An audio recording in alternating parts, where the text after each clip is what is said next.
Hello everyone, and welcome back to my YouTube channel English with Sharban. I hope you all are doing really great. Friends, as you know, I come here to speak English, I come here to learn English, and I really want to enhance my communication skill. And as this is day 5th of reading book series, so I'm going to read the book as always, and let's dive into the video without wasting our time and read the book. Okay, just repeat after me what I read.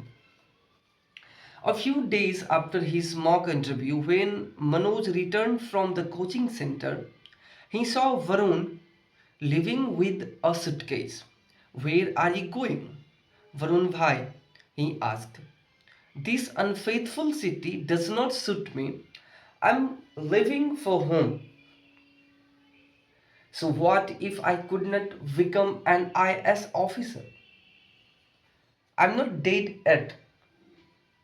Anyway, what groundbreaking work have the government officers done? Now they can do is go licking the boots of politicians.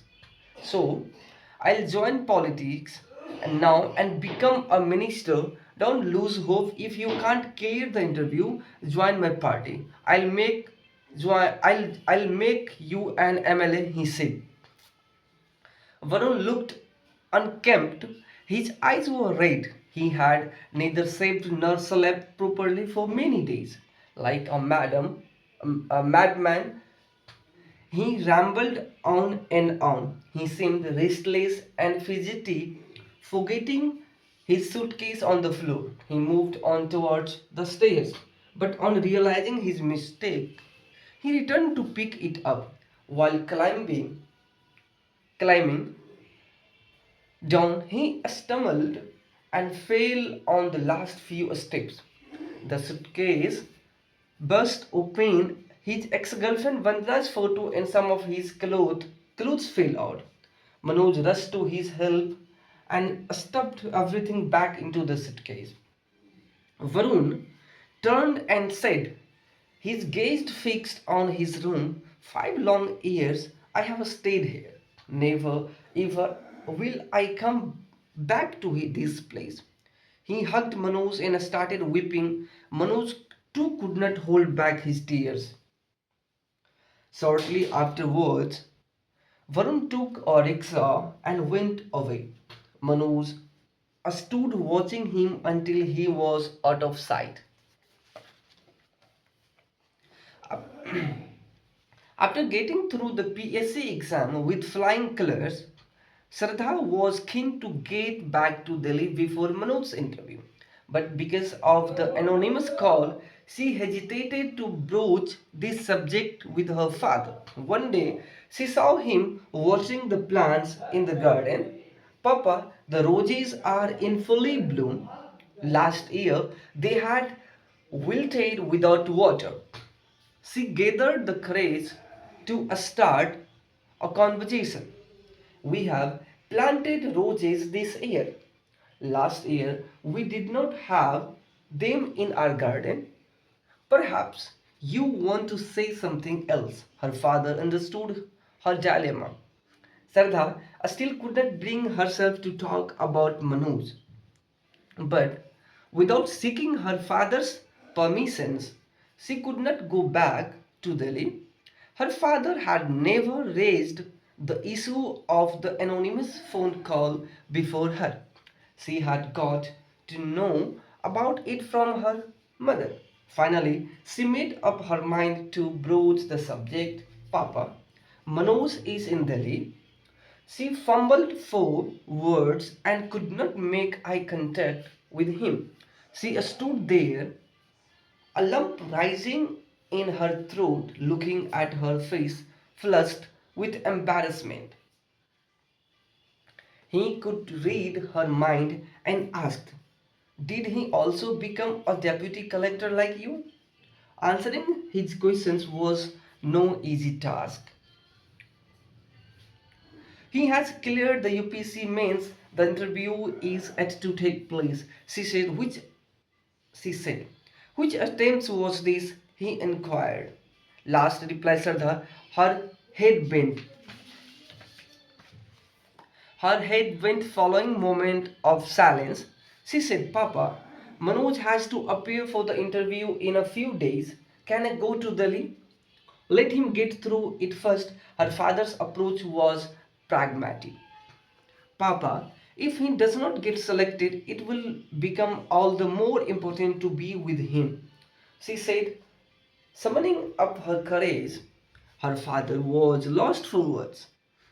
However, after a pause, he said, firmly, I hope you won't breach my trust. So, the only way to win one's parent trust is to stop being in love. This was what Manoj had told her earlier. She wanted to ask the same questions but could not utter a word. Feeling hopeless, she went to her room, her eyes filled with tears.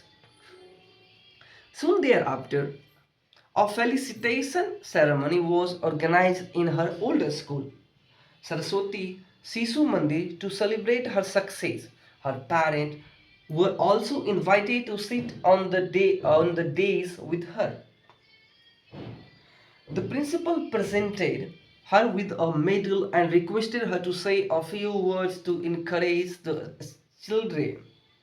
Shraddha began her address, respected principal, teachers, and my dear sisters and brothers.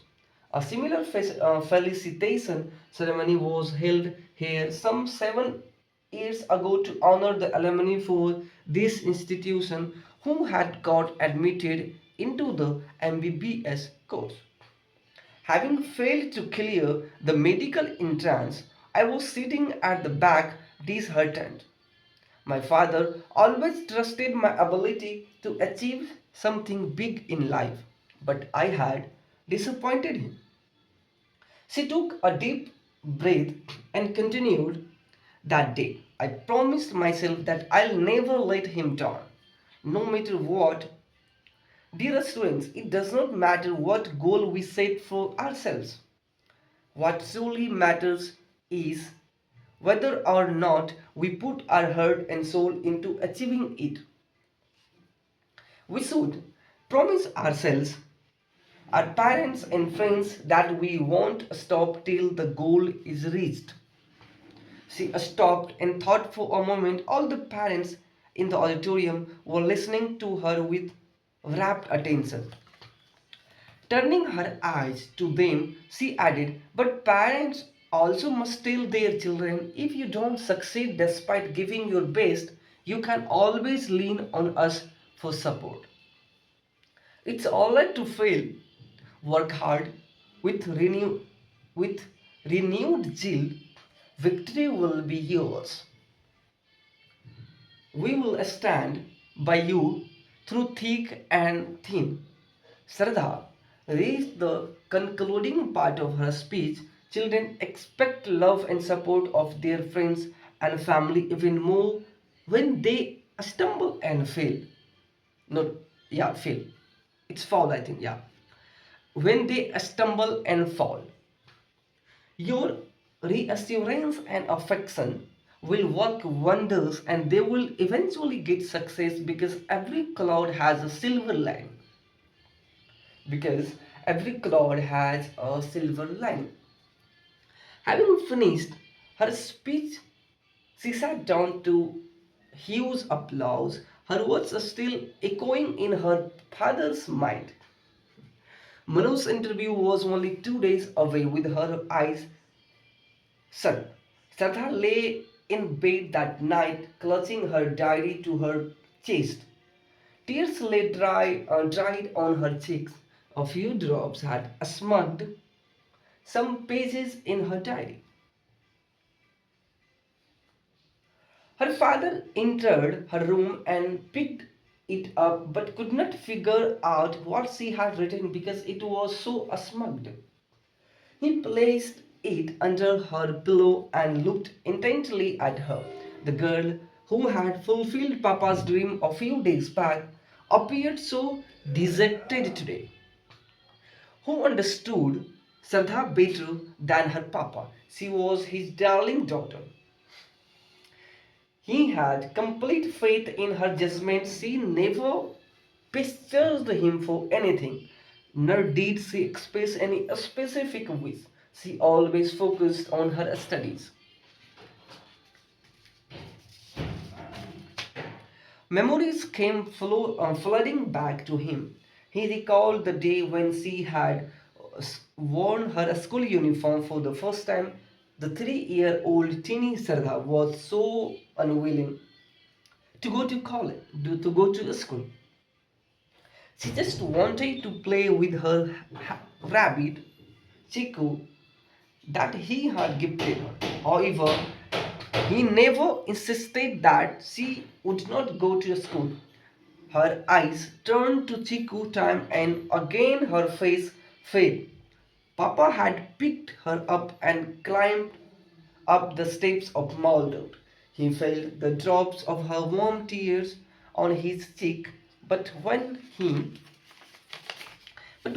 looked at her, a faint smile flickered across her face. Perhaps little Sarda was trying to hide her tears in the guise of a smile.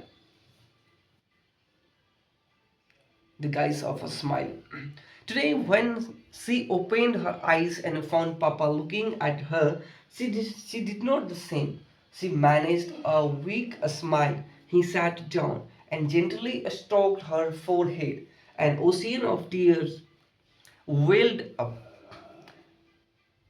in her blue eyes. Papa hugged her, and all the anxieties oppressing her for the past few days melted away. The frightened sparrow felt alive and was ready to take off again. Uh, so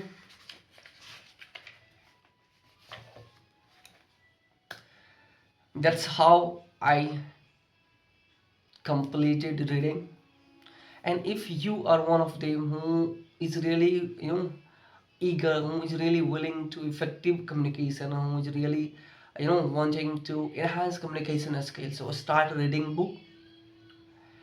And lastly and importantly, I just want to request you one thing. If you liked my effort, if you liked my content, please do like and subscribe to my YouTube channel, and let's learn together and grow together. Thank you so much for watching. Till then, bye bye, tata and jai hind.